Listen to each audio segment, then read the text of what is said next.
Sebuah masa lalu, 1 tahun sebelumnya. Tak banyak yang tahu kenapa aku ingin mendalami dunia tulis-menulis, juga kenapa akhir-akhir ini aku jadi senang berselancar di Facebook, membaca novel atau cerita pendek di dunia maya. Sejujurnya, aku hanya ingin melupakan masalah pribadi di dunia nyata. Aku ingin melupakan kekecewaan karena gagal menikah, diputus pertunangan sepihak oleh pemuda bernama Rio. Aku bukan sedih karena terlalu mencintainya, bukan juga cemburu karena dia begitu cepat mendapatkan pengganti sekejap setelah perpisahan kami. No, yang kusesalkan adalah sikapnya yang memutuskan hal penting ini hanya lewat SMS. Kecewa karena Rio meninggalkanku setelah diri ini berusaha keras meyakinkan keluarga untuk menerimanya. Masih segar dalam ingatan tak kala ia begitu ngebet ingin menjalin hubungan serius denganku. Aku pengen kita tunangan dulu biar kamu gak diambil orang lain, ucap Rio beberapa minggu setelah kami berkenalan.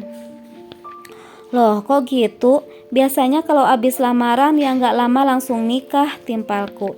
Emang kamu mau nikah cepet? Tanyanya. Ya enggak sih, maksudku ya kita gak usah buru-buru serius juga. Kita temenan aja dulu. Kamu gak yakin sama aku? Mulutku seketika terkunci, tak tahu harus berkata apa. Aku mengenal Rio dari Mas Raka, seorang teman mengajar di sekolah. Aku memang seorang guru dan masih berstatus honorer, mengajar mata pelajaran kimia di salah satu SMA negeri favorit di Kabupaten Indramayu. Walaupun masih terhitung guru baru, aku lumayan bisa diandalkan oleh sekolah. Bulan kemarin aku diminta mewakili sekolah untuk ikut lomba olimpiade guru bidang studi kimia tingkat kabupaten, dan alhamdulillah aku keluar sebagai juara ketiga. Walaupun hanya dapat juara 3, tapi aku bangga karena sainganku saat itu adalah guru-guru senior yang sudah berstatus pegawai negeri sipil. Kebetulan Mas Raka adalah kakak kandung Rio. Awalnya kaget juga karena setelah bertemu langsung ternyata Rio merupakan teman satu angkatan ketika SMP dulu. Pertemuan kami berlanjut dengan pertukaran nomor handphone hingga akhirnya kami menjadi dekat. Kamu jangan kesini terus dong, aku malu sama tetangga, kataku saat suatu hari Rio tiba-tiba sudah muncul di depan rumah. Malu kenapa sih? Orang aku cuma main kok, gak ngajakin kamu kemana-mana, kilahnya. Sebelumnya memang tidak pernah kuizinkan laki-laki manapun datang ke rumah.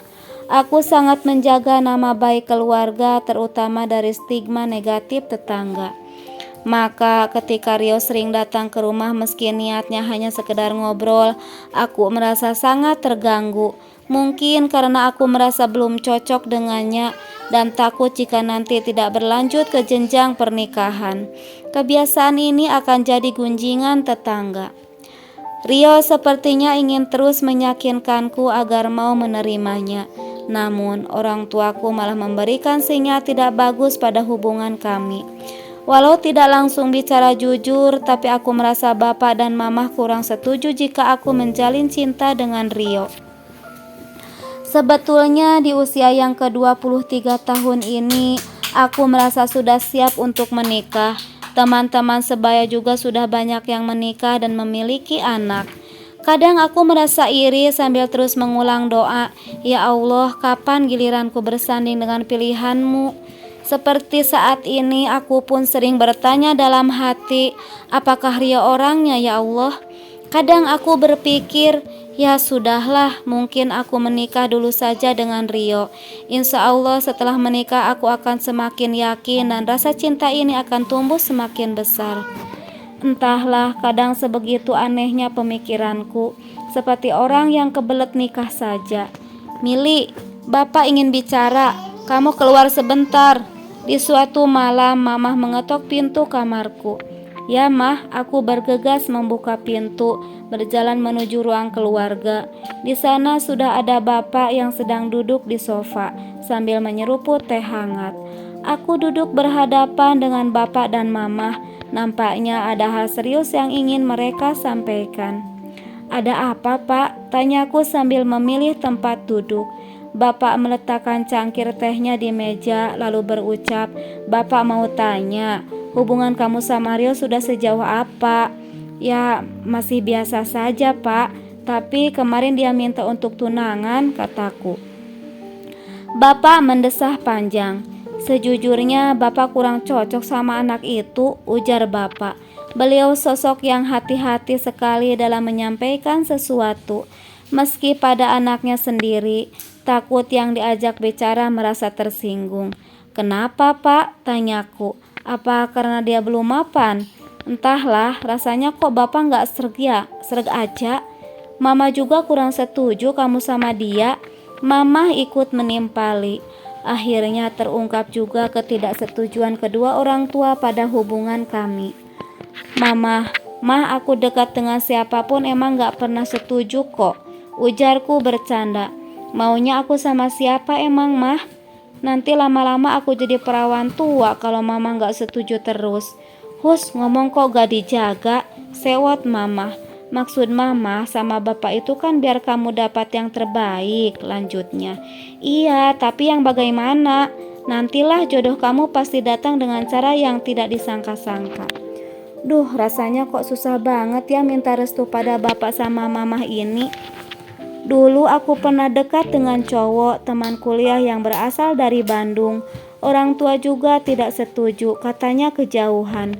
Nikah sama orang yang dekat sini saja, biar Bapak dan Mama bisa ketemu anak dan cucu kalau lagi kangen. Mereka memberi alasan.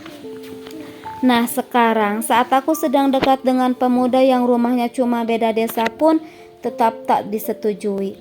Kadang aku merasa seperti dipingit. Mereka tidak pernah menyodorkan pilihan untukku. Katanya sekarang bukan zaman Siti Nurbaya lagi. Setiap anak berhak memilih pasangan hidupnya. Tapi aneh, setiap calon yang kusodorkan selalu ditolak oleh Bapak dan Mama. Ketika kedua orang tua menyampaikan rasa keberatan untuk menerima Rio, hal berbeda ku terima dari sikap orang tua Rio padaku.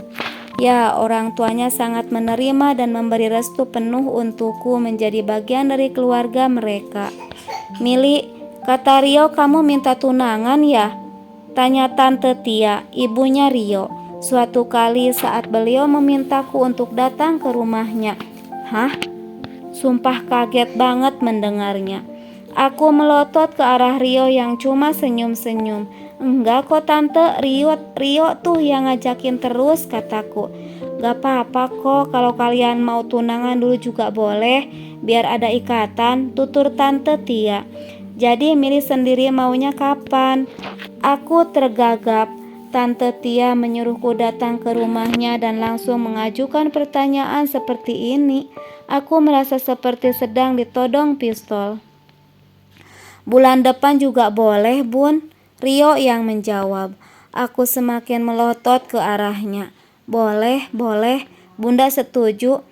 Sampai lupa belum bikin minum. "Sebentar ya, Tante ambilkan dulu." Tante Tia tersenyum lalu bangkit dan berjalan menuju dapur.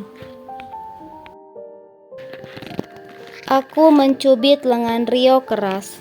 "Au," dia mengaduh. "Kenapa sih? Kamu tuh ngomong apa saja sama Tante Tia. Kamu pasti curhat-curhat gak jelas kan? Kamu pasti bilang kalau aku ngebet pengen cepat kawin," sewotku. "Enggak kok, tapi kalau iya juga gak apa-apa kan? Toh kamu emang pengen cepat nikah sama aku." Dia terkekeh meledek. Kali ini aku kesal sekali dengan Rio. Salah satu hal yang tidak kusukai darinya adalah tentang sifatnya yang suka curhat pada siapapun. Tidak salah memang kalau seseorang curhat, apalagi ke orang tua. Tapi kalau berlebihan dan terlalu mengumbar, aku sungguh merasa terganggu. Seperti beberapa waktu lalu, aku pernah mendiamkannya, marah karena suatu hal. Telepon dan pesan darinya tak kubalas seharian. Esoknya Mas Raka menegurku di kantor. "Kalian ada masalah apa?" Tentu saja aku terkejut. Aku paling tidak suka jika orang lain yang tahu tentang masalah dalam hubungan kami, sekalipun dia kakak kandungnya sendiri. Akhirnya Mas Raka cerita dia tahu dari sang bunda kalau aku dan Rio sedang marahan. Tante Tia menyuruh Mas Raka untuk memberi nasihat agar aku mau memaafkan Rio. Duh, sungguh aku merasa sifat Rio sangat kekanak-kanakan. Aku yang tak terbiasa curhat pada orang lain merasa ditelanjangi karena permasalahanku sangat sering menjadi konsumsi orang-orang sekitar. Rasanya aku tak akan kuat bila sifat Rio yang seperti ini berlanjut sampai kami menikah nanti.